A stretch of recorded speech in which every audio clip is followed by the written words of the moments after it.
Hi guys, welcome back. Another year, another wrap-up of the season, courtesy of yours truly. For any newcomers, I'm a basketball videographer and content creator, and I also work as an assistant producer for the Euroleague, so I get to work on a lot of broadcast features that go out on social platforms as well, so it's a nice variety of content, and as somebody who is a huge basketball fan, it's pretty awesome. Last year I did one of these videos and I really enjoyed just having the chance to look back on everything that I'd worked on throughout the season, because with every season there's always new things to talk about, new experiences, and so today I've got some projects that I want to share with you and maybe give you a bit more of an insight as to how they came together. And to start off, we're going to take things right back to more or less the start of the season for what was my first solo trip for the Euroleague. I was sent off to Lyon to cover the opening of their new arena, the LDLC arena. I worked with a really great camera op called Ricardo, shout out to Ricardo,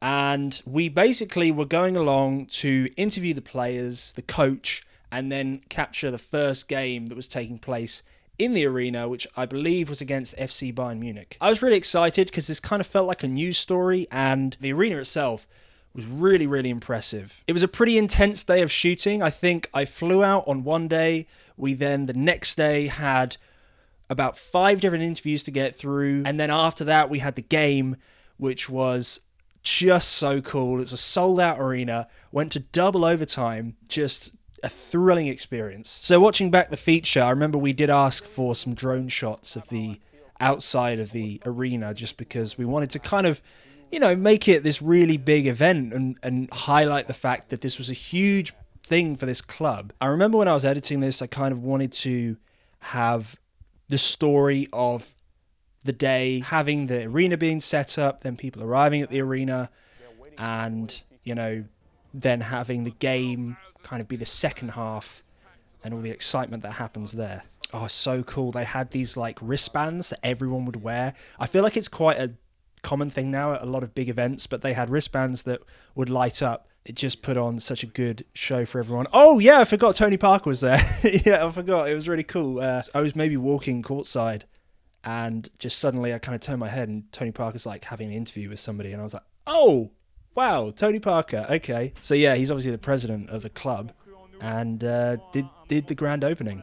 Man, I wanted ASVEL to win. It would have been so good. They were so close as well. Like I think was it Paris Lee had a shot to win it, and then I think Luau Cabarro had a shot to win, and then one of the guys from Bayern, maybe Sylvain Francisco or someone like that, just hit a dagger, you know, in the second overtime. So yeah, it was a great experience, a great first solo shoot for me, and kind of having the chance to go out there, conduct the interviews, film at the games. I think it was also, that was like my second Euroleague game that I'd actually got to go to and film, so that was really cool. I enjoyed making it, and I was really pleased when it came out, and if anyone has a chance to go to the LDLC Arena next season, would highly recommend it. So the next feature I wanted to show you is one of my favourites, and was one of the biggest moments in the Euroleague last season, definitely. You may or may not have heard that Real Madrid went to a quadruple overtime game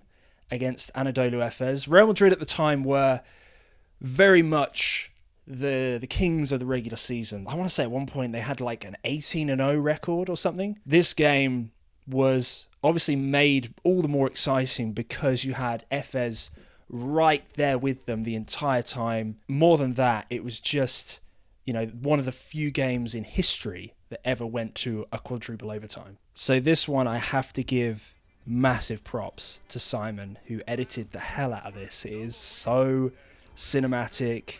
It's got a real sense of kind of tension and atmosphere. I remember coming back, because I went out and did the interviews with, I think, the 3 players and the coach, and I was so excited at the responses that we got. I think it made it easier for me that the players and the coach were in such a good mood talking about it. It was still kind of fresh in their minds, even though these guys have, you know, however many games in a season that they, you know, they have games in EuroLeague and then domestic league. So I think they was still riding the high of winning such a huge game at home as well. We'd normally make a feature 2.5 minutes, and I was like, I want this to be 5. Like, this is This is such a cool story. It never happens ever that we have quadruple overtime. And I know that the responses, they were going to help to tell the story in a way that, would make this feel like a mini documentary. I'd say maybe the toughest part was scrubbing through the entire game to get, all the different angles of things, like when they went to overtime. Then you had a really cool moment where I think Mario Hezonja had a shot to win it even, and you see him get really frustrated, and it was like that little shot of him just kicking like a chair or something was so important in terms of telling the story, because he then goes on to hit one of the most clutch shots in the season. God, crazy shot from Hezonja. The pictures were beautiful, to say the least. I think that's what he says as well. He's like, it's basketball, so it's beautiful. Man, just wish you could have been there. Kind of gutted for Efes. I mean, Shane Larkin had just an insane season all round, but he was doing absolutely everything to try and get them a win. And then, man of the hour, Super Mario. If it went to 5, can you imagine? I don't think that's ever happened in basketball ever. Crazy scoreline, 130, 126.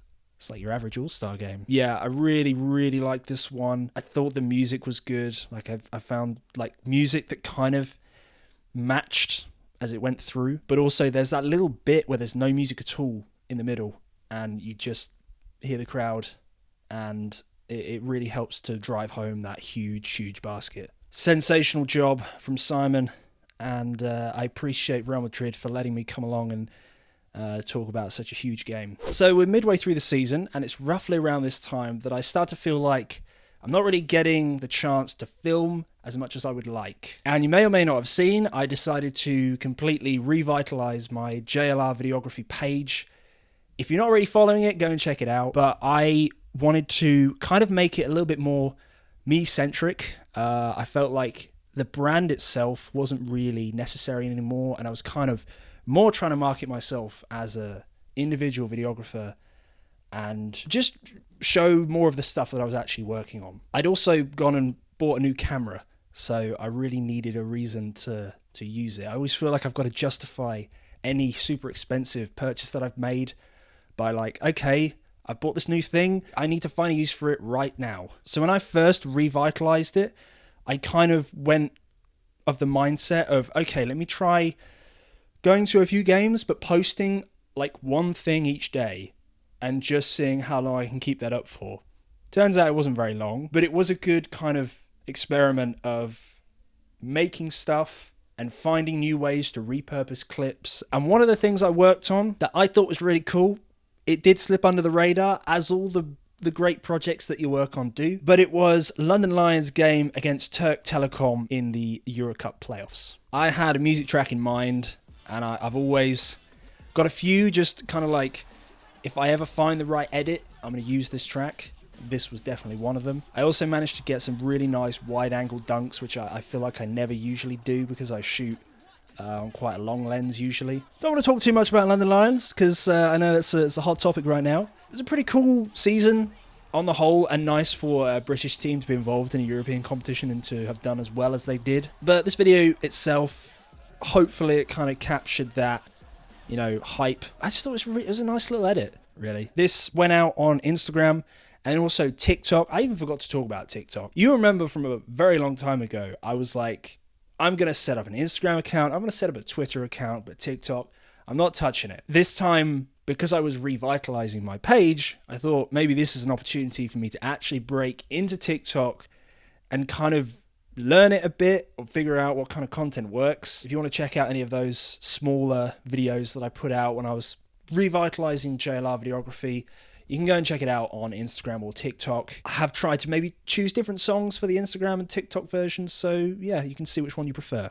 And now we come to my favorite project of the season, and this was with a player who I'd been really eager to talk to because he seemed like a really good personality. In fact, the entire concept for the feature that I was going to do with him was based on a viral video of his that showed him and his cat. And the whole story was that there was a cat at the arena that he was playing at, who gave birth to kittens, and then he adopted one of the kittens. And I thought, amazing, people love cats. This guy seems like quite a fun guy to talk to. We can come up with a really cool interview where we go to his place and we hang out with his cat, because we want to try and find ways to show players in a different light that's not just basketball.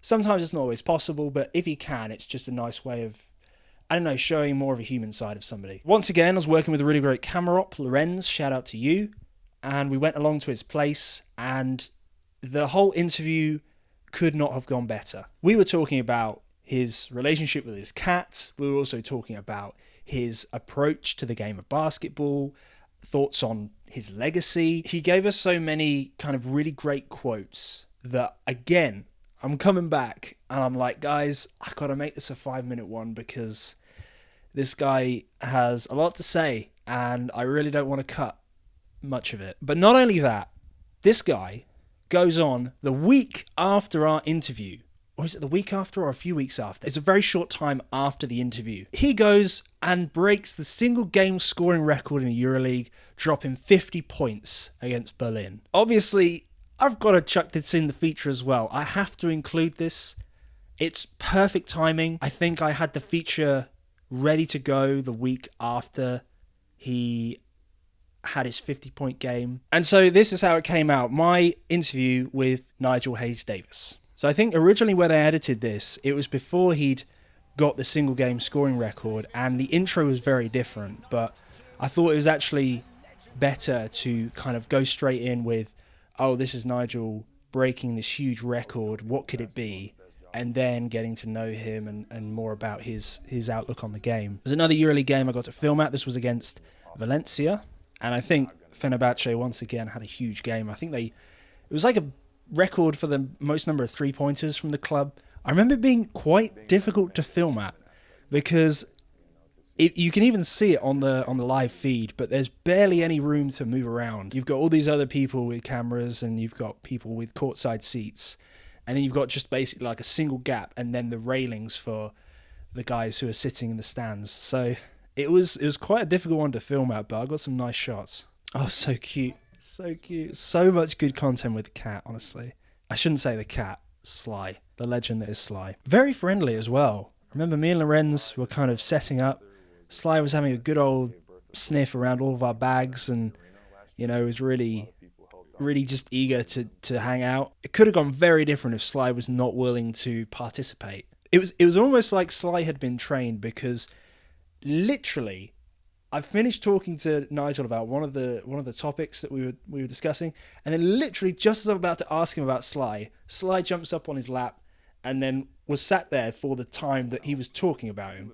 It was perfect. I've got to admit, Nigel absolutely finessed that when Sly was just like, can I have some attention mid-interview, please? And yeah, then obviously he talks about his legacy, and it's completely recontextualized because he's just broken this huge record, and he's talking about, people aren't going to remember, how great a player I was. They're going to remember how good of a person I was. Honestly, it was my favorite thing to work on. I was really keen when I came back that I wanted to edit it because I felt like I had, again, like a really cool story. So shout out to Nigel. Thank you for being such a good host to us, obviously welcoming us into your home, but also for giving us just an absolute killer interview. And I hope we can cross paths again soon. And then last but not least, I guess I have to talk about the EuroLeague Final Four. It was such an incredible experience, as it must be for everybody, to be fair. It's hard not to go to the Final Four and not have a good time. This year, I was really fortunate in that I was able to film a lot of stuff myself at the games. So there's footage of me on my Instagram getting in and amongst the Panathinaikos fans. I got to do the player arrival interviews, which was really cool. Got to interview Chus Mateo for the Coach of the Year. I got to do the pre-championship game interviews. It felt like a really cool step up for me personally, or at least feeling like, I was across maybe a bit more than I was the year before. And everyone I worked with and spoke to were really nice. Some huge names at the Final Four. I didn't even talk about. One of the bits that I was filming, I was out and about amongst the fans, trying to get the fans before the game as they were going into the arena. There's a huge crowd. There's people all over the place. We have to cut through this cafe to come out the other side so we can get around this huge kind of group. As we come out, I turn my head and Scottie Pippen is just standing there trying to get through. I was like, what's he doing here? Also, why is he coming this way? Surely he's got another way in that's not just like through the entire EuroLeague fan base. So that was crazy. Obviously, you saw Giannis, Dennis Schroeder, Vasilij Micic all sitting courtside. Great to see Giannis supporting his brother, and the little post-game interview that they did together. I mean, you know, that did the numbers on socials. It's got to be said. Yeah, I had a really great time in Berlin, and it was a really just amazing way to end what was a long and challenging season. Some great work done by all, and just an amazing sort of finale, you know, seeing Panathinaikos win against, you know, the favourites, Real Madrid, was incredible. So those are my thoughts on the 23-24 season. Thank you so much for watching. If you want to check out any more of these projects, you can check them out on my website, on my Instagram. I'm just thinking through all the places you can find me. I feel like I have a very big internet footprint, so you can find them somewhere. Now we're in that wonderful point in the off season during the summer where, you know, it's kind of time to slow down and, you know, enjoy the time off, which I'm very much doing at the moment. But I'm looking forward to next season and what it has in store, and some of the EuroLeague signings have been really interesting. So there's definitely more ideas that we can do, and you know, it's going to be fun for sure. I really would like to do more of these kind of videos and document, you know, some of my experiences during the season rather than waiting a year and then posting a video on everything that's happened, because there's so much that goes on. So hopefully I can get back on this a little bit more. Although I you know, don't want to make any guarantees. So thank you once again for watching, and I will see you in the next one. Goodbye.